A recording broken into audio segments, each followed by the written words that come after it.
still fighting the storm. Hearts full of pain, but we're trying to transform.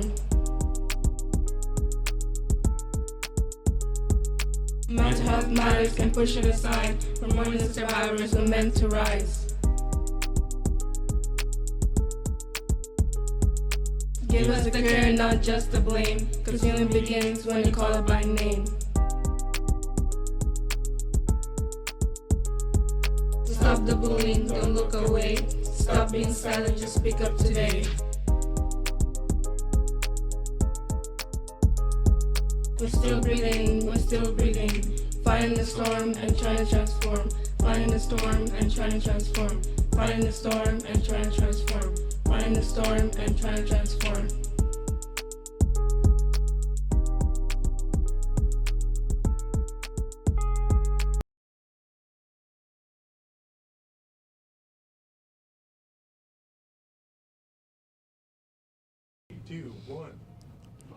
All right. Okay. So hello, everybody. This is the LMRC podcast.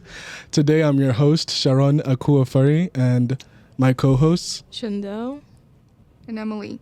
All right. So today, what was originally planned for, I think, but for the season finale was to have somebody, a person struggling with disability, to come and to explain their experiences. And basically, we were supposed to interview them. But sadly, we weren't able to get into contact with that person. And so instead of doing that, what we're going to do is a sort of grand recap of everything we talked about. And so I think I'm going to introduce the topic. One of the episodes that we did that I was very interested in talking about again was stereotypes. And one of the interesting things that came about when we were talking about it was like, I shared one of my experiences. It wasn't on the podcast per se, but it was when we were preparing for it. And basically the experience was one time it was at dark, it was at night, and we were sort of outside and I was just alone.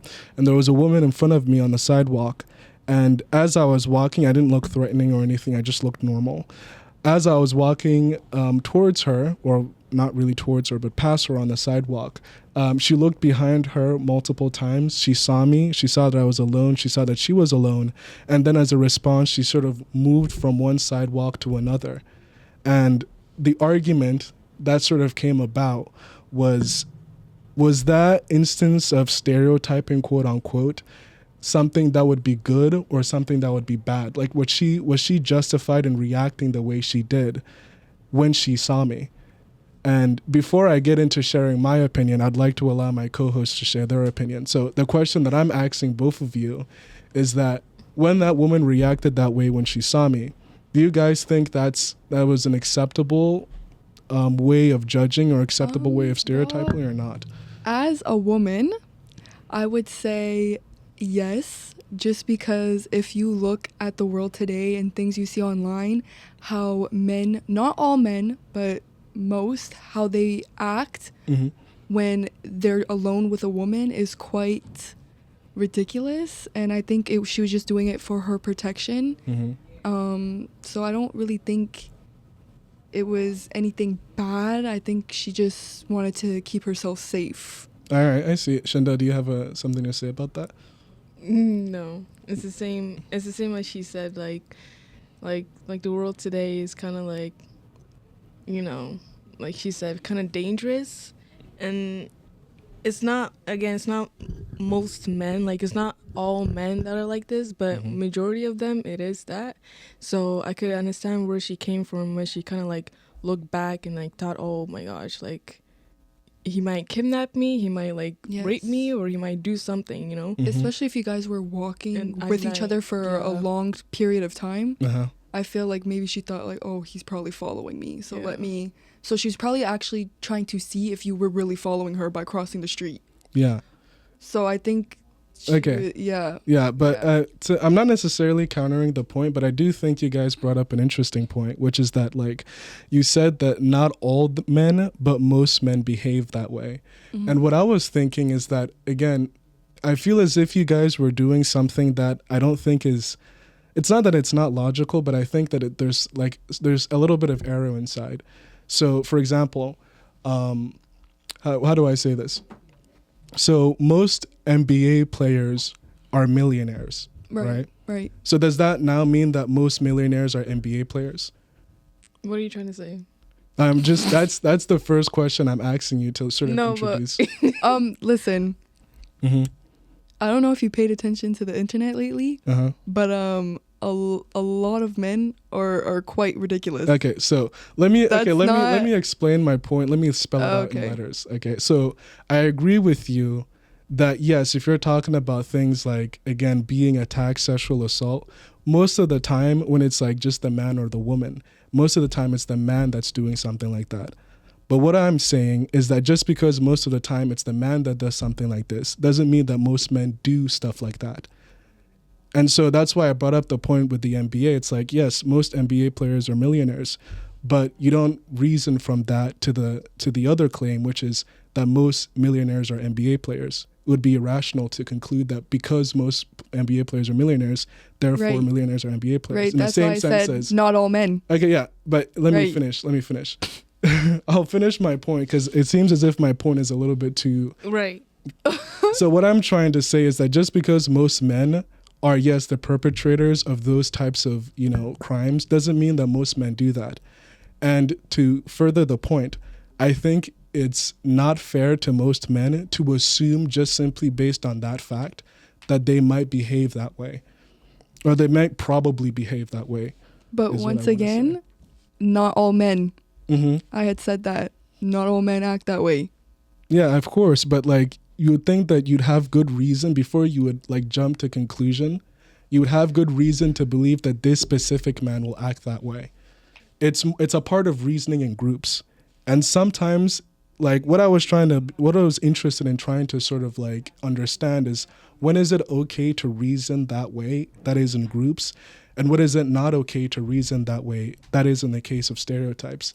And the point that I wanted to sort of affirm was that like it's not that it's necessarily erroneous to reason in groups. What I want to say basically is that like you have to have good reason to suspect that this person specifically will behave in the way in which you think they would behave. And if you don't have that specific reason, it's not okay to judge prima facie. So in the case of the woman, again, in the case of the woman, I'm sort of like a bit query. I don't want to say too much with that. I think she was okay in doing that, but yeah, that's the point that I wanted to get across.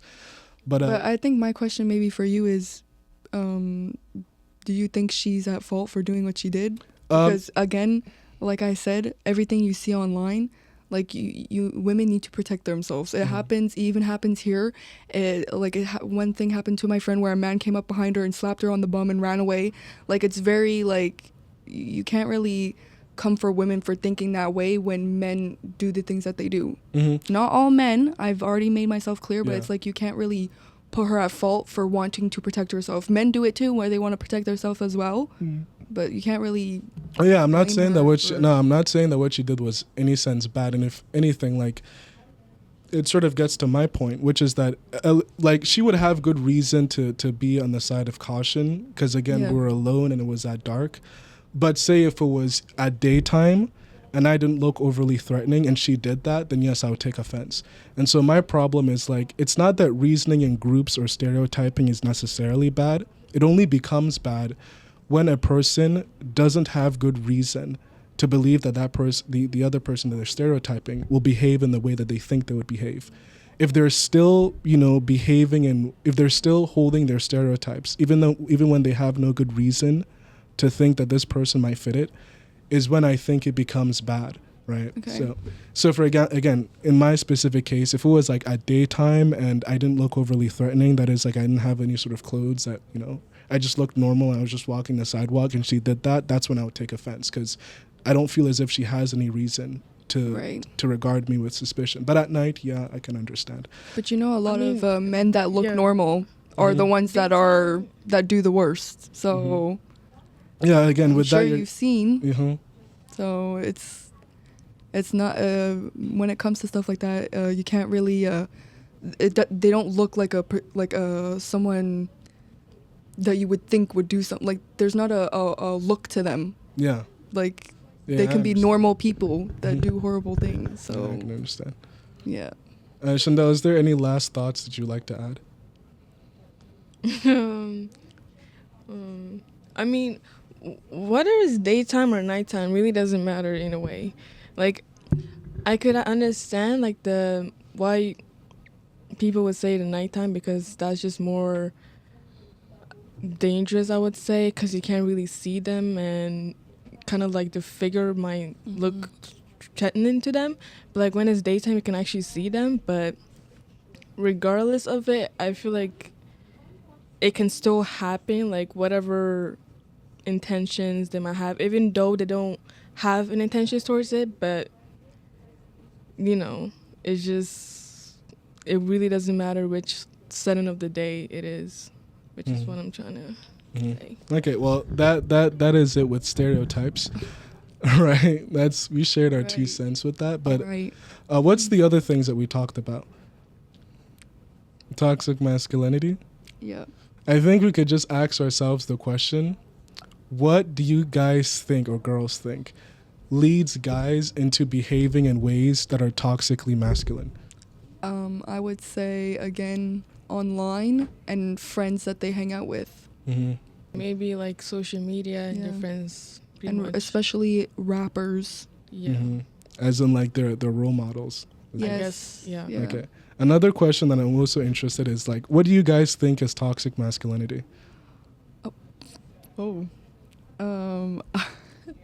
I think toxic masculinity is probably a guy that is very egotistical and probably treats women very horribly.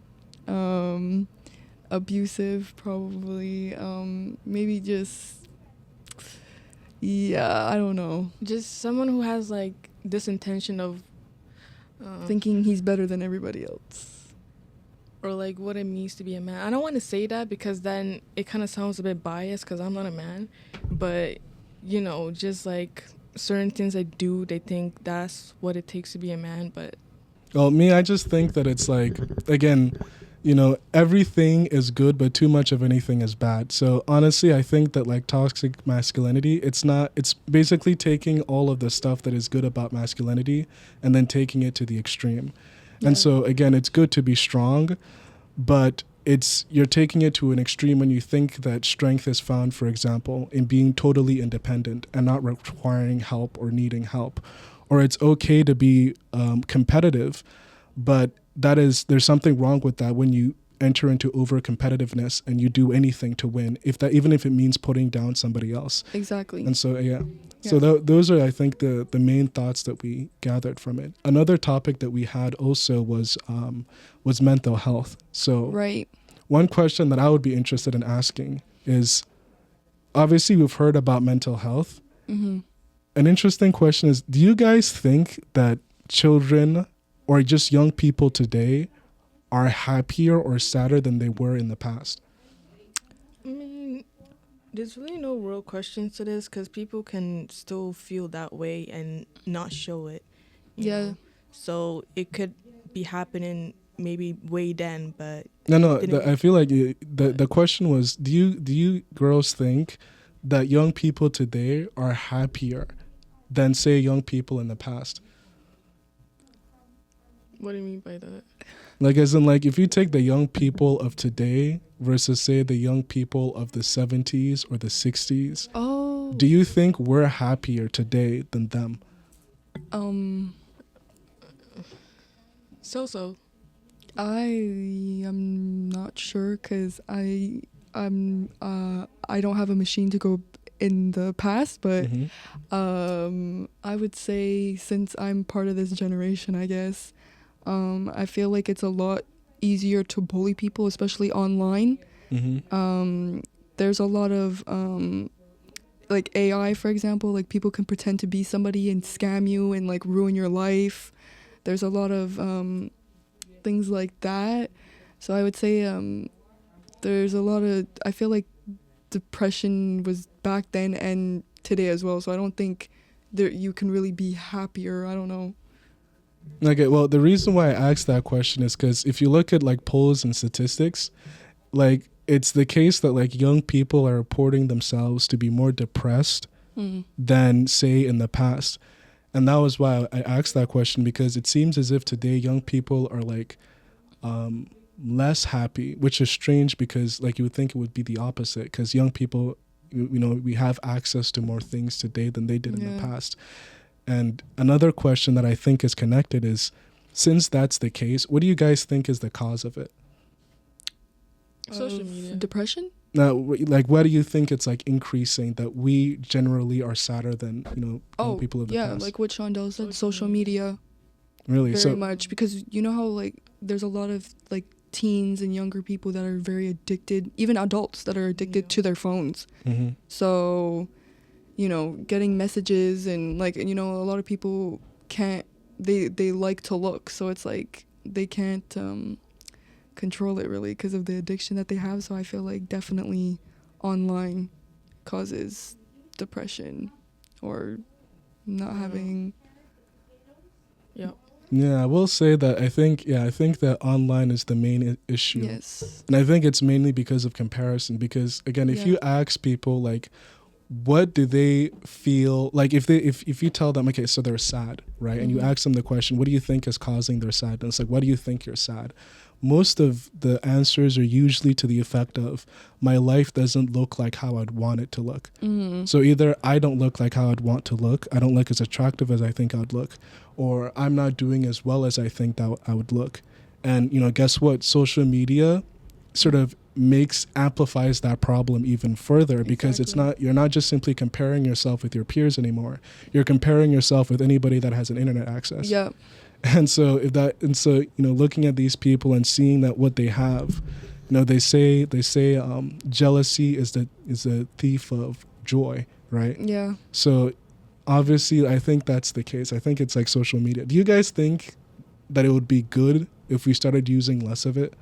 Absolutely. Yeah, it would. Absolutely. It would be hard because I know some people wouldn't be able to Yeah. do it, but I feel like that would at least do some changes, at least. Maybe get people out of bed, because a lot of people like rot in their bed on their phones, and like that can also cause depression because they're like just bored, they have nothing to do. Yeah, it almost as if like internet and devices remove the necessity of going outside. Yes. Right, because, you know, in the past, if you wanted social interaction, if you wanted to talk to somebody, you'd have to go out and go meet them. Exactly. But now you just have your phone, so you can just text them. And FaceTime. Yeah. So it's just like, it's kind of definitely, I would say.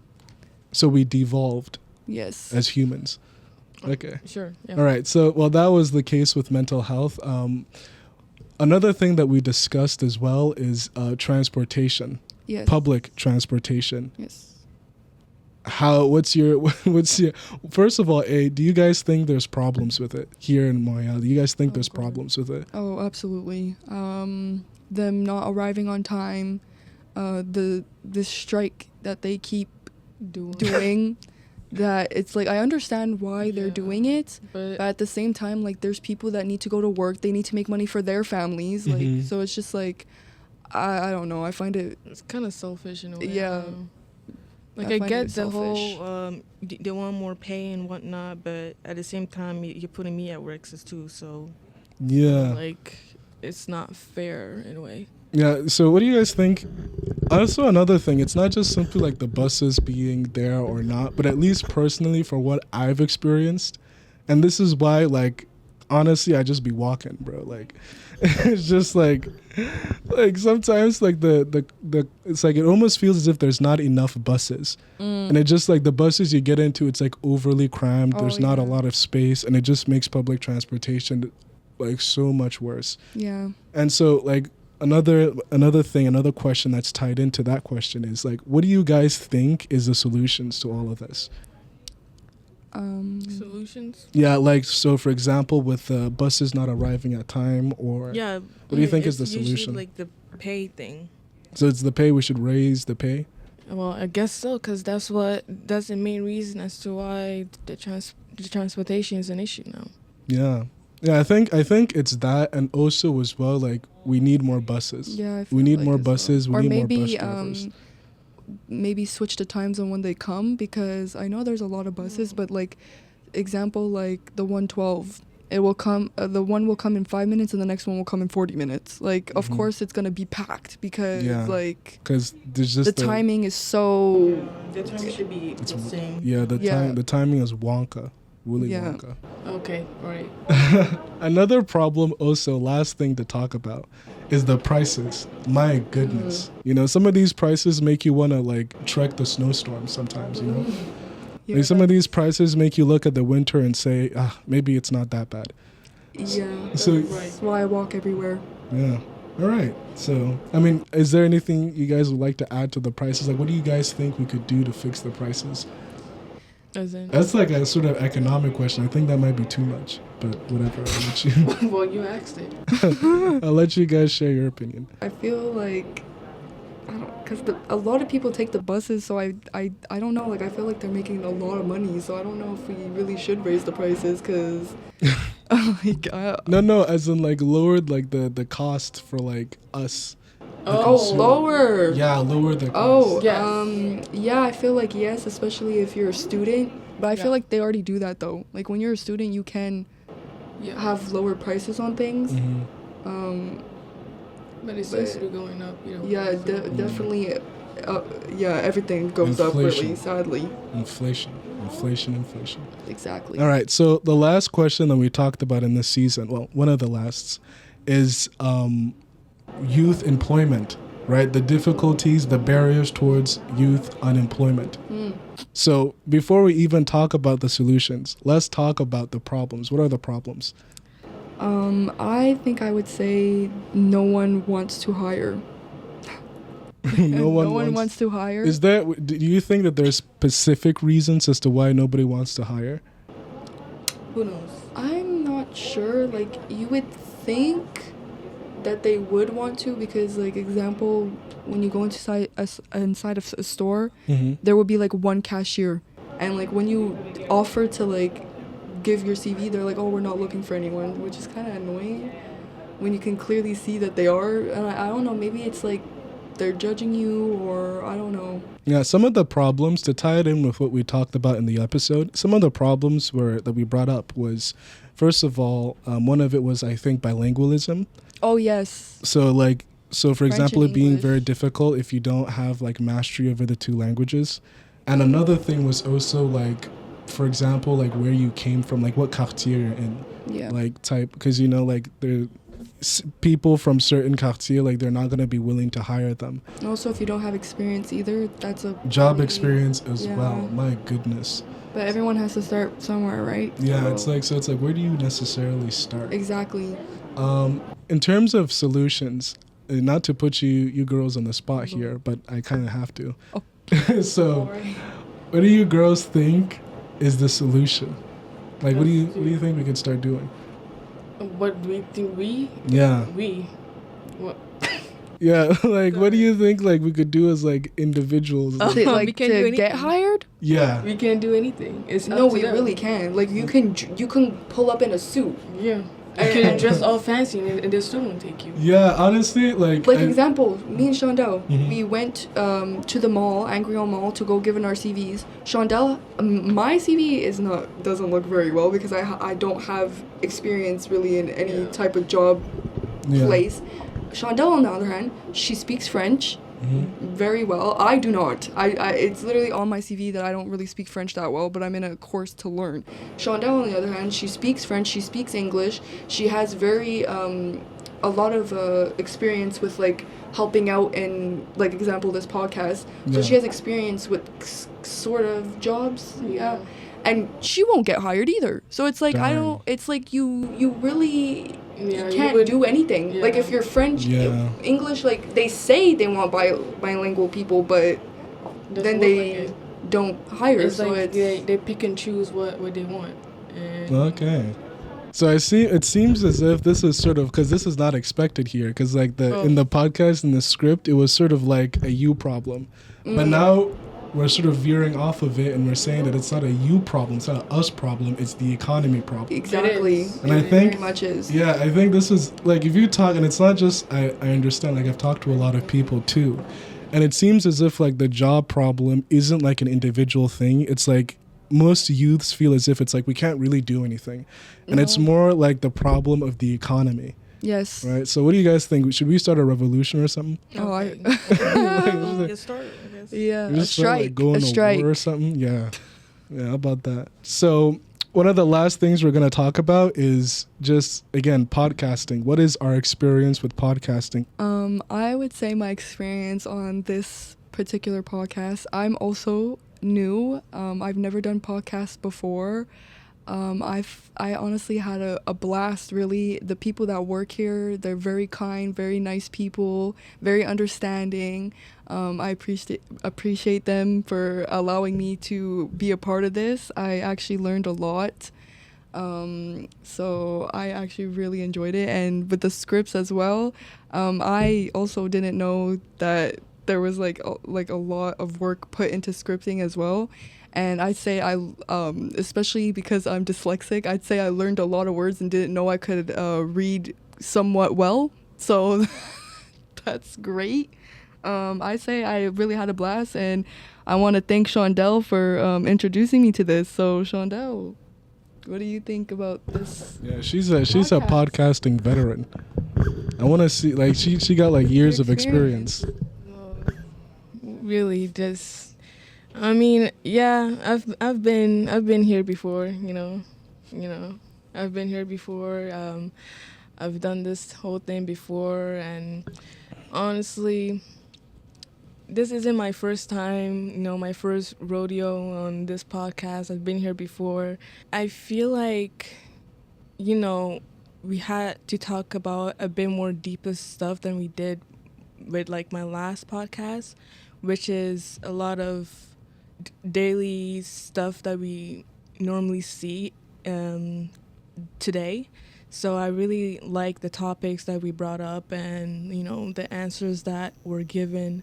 Sharon over here has a lot of detailed questions, like a lot of like off script questions. I mean answers, but he does kind of nail it pretty well. He kind of seems like Yeah. what is that word?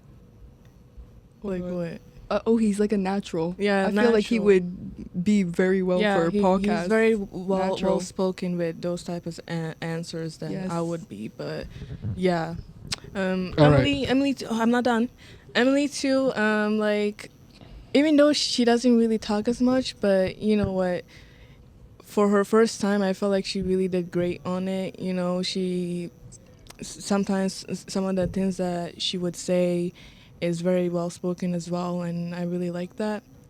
Overall, Thank you. overall, we all did a pretty good job, Yeah. and I'm I- really happy about it. I'd say we should give ourselves a big pat on the back. Yeah, I already pat myself on the back before we came here. Anyways, so okay. for my experience, the man of the hour here.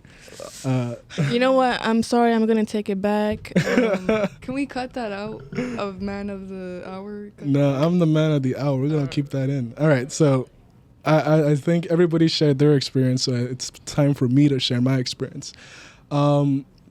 Obviously, I liked it. I liked it a lot. I'm usually the type of person that doesn't necessarily like to talk a lot, and it's not because, I'm not interested in talking. It's mostly because like most of the time I find conversation to be boring, and so I don't really engage much.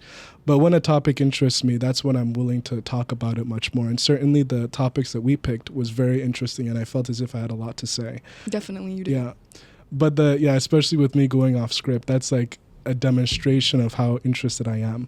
But in terms of what, like, it's not necessarily what I didn't like, that it is the stuff that I found a bit strange. Is just like how oftentimes I sound very schizophrenic.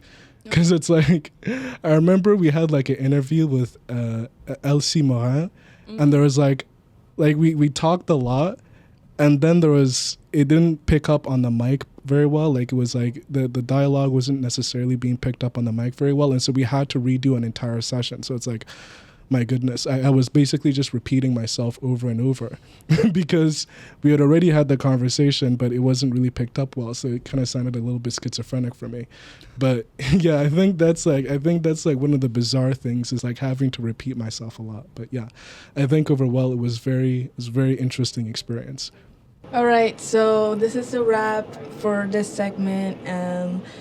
We've come to an end, and we had a very good discussions and a lot of good topics. And for my co-hosts over here, they did a pretty good job on it. And for the listeners as well, thank you for listening to us. And it was very insightful, and the guests as well on here was very good. I liked their questions and their answers to it, and it was very, very good. So remember, Making change requires everyone. All right, bye. Okay, didn't catch that. Okay.